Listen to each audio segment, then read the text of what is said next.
In the meantime, though, let's transition to some more international headlines, and we are staying in the Middle East. Taking us out to this live image that we have over in Khan Yunis in Gaza, as we know now that preparations are underway for the Rafah border crossing to reopen. Israel announced Sunday that the crossing had opened in a test.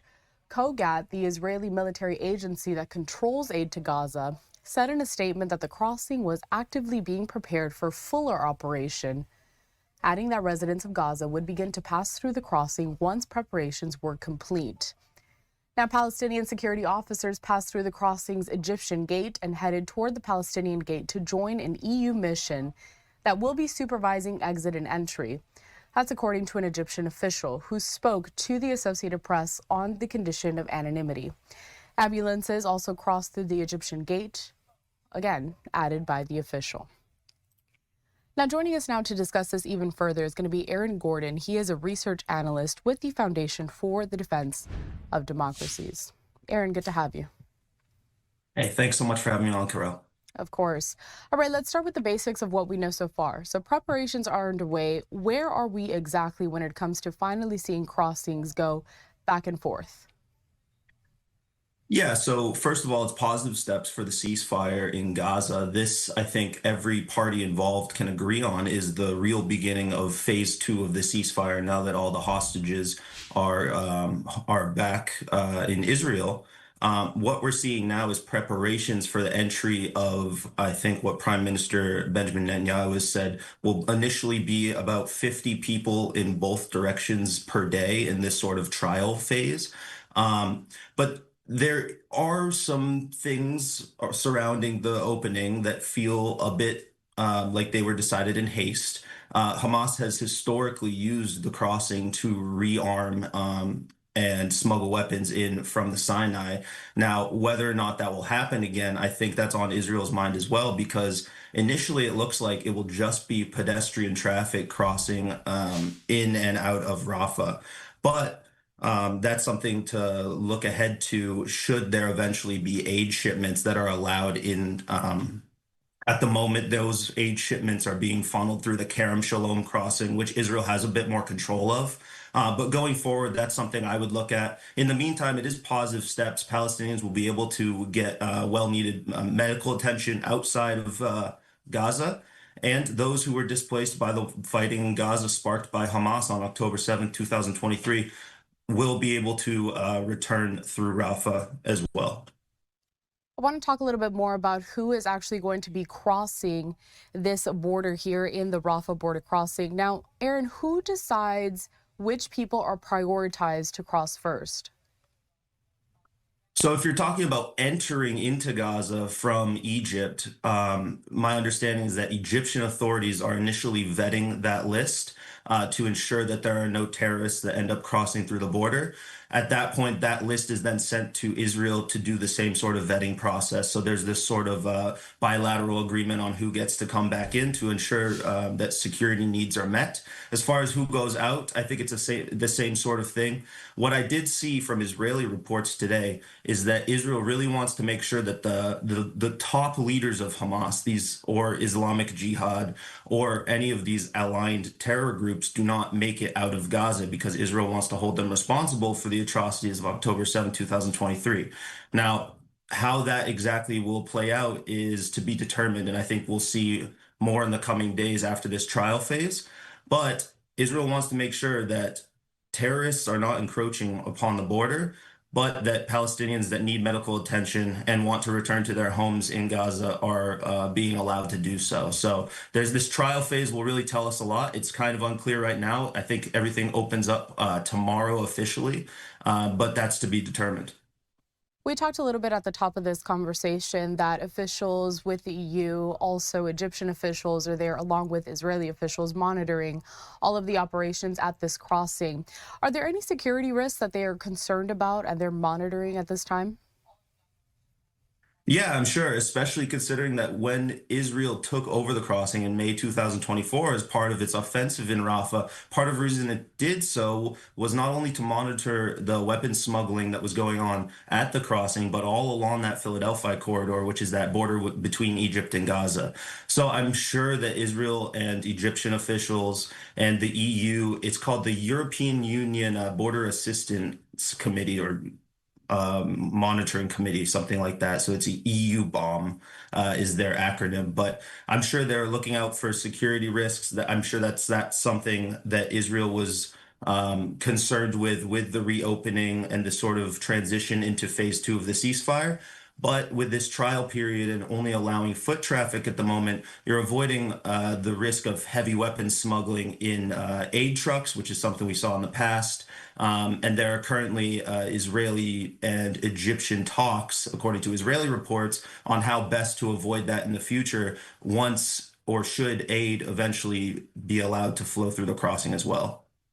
This crossing has been effectively closed for years now. Can you talk to us a little bit about the impact that that has had to Gaza as a whole?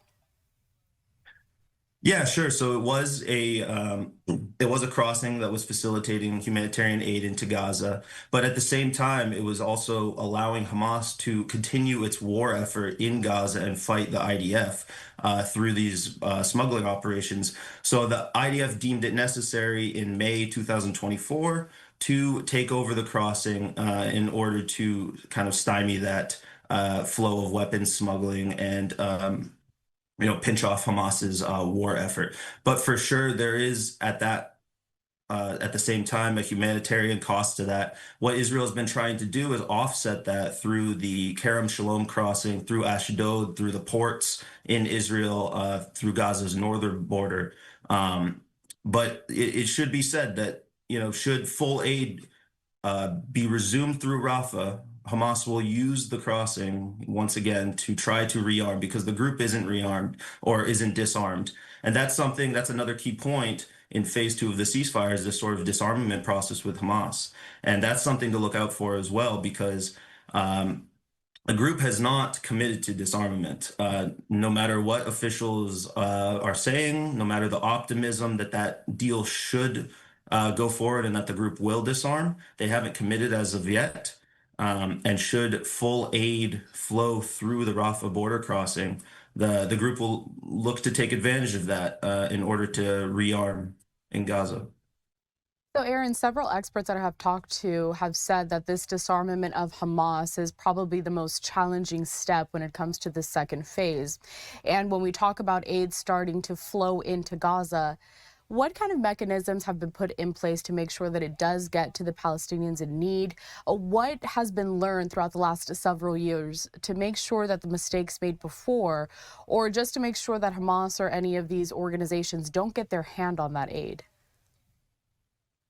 Well, that's the main challenge, right? And I'm not going to sit here and pretend that I have the solution. I don't even think Israeli officials have a real solution to the hijacking of aid that we saw throughout the Gaza war by Hamas and other terrorist groups in order to kind of thrive in Gaza and smuggle weapons and hijack that aid for themselves in order to increase their survivability throughout the war.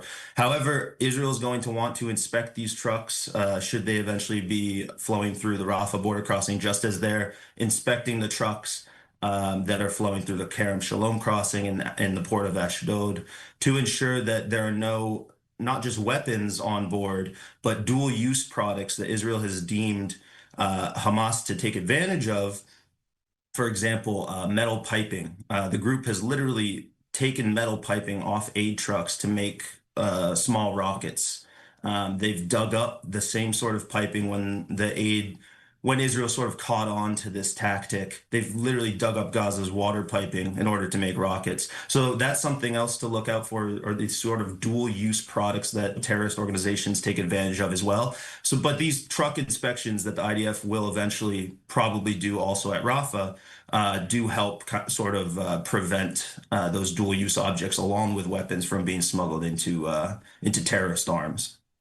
It's interesting that you mentioned that because through several outlets that are reporting on this, they do talk about certain goods that are going to be banned from crossing into Gaza or getting out of Gaza. You're talking about obviously weapons, so kind of metals that could be used, for harm uh, if they get into the hands of these certain organizations.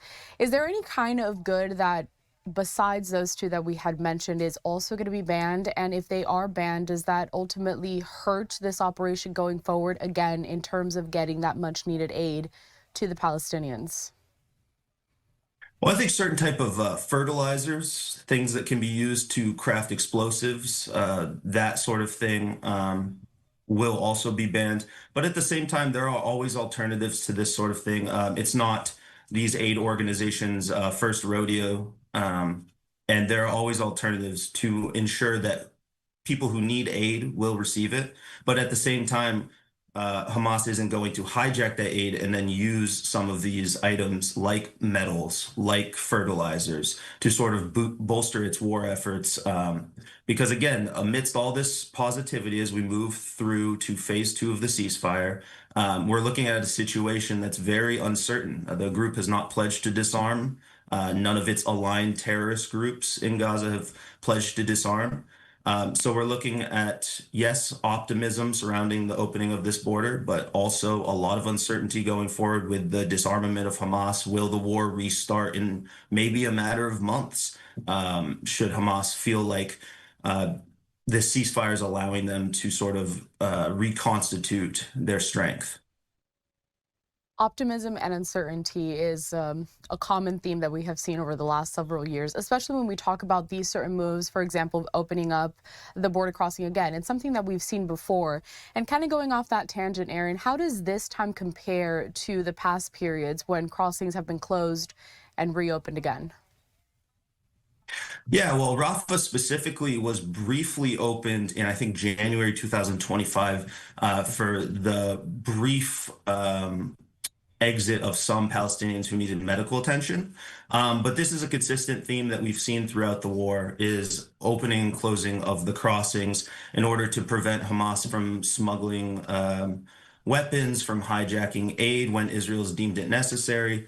It's sort of been a common theme, and I think that will continue through here. I think if Israel deems that Rafah is allowing Hamas to reconstitute its strength, then there could be a situation where once again, unfortunately, we see aid diverted through Kerem Shalom and Rafah close once again. But again, we're not even at that point at this point. There's still this trial phase to get through. There's only pedestrians being allowed in and out at the moment. And the aid smuggling is not my main concern at the moment. It's more so, are terrorists going to be allowed to escape? Will they find a way to sneak through the security vetting? And then also, are Hamas terrorists who left Gaza, somehow got out, now going to be able to come back in and sort of rebolster these smaller Hamas cells that are still surviving throughout Gaza?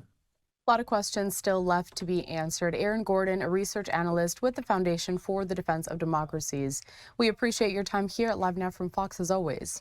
Take care. Thanks so much. Of course.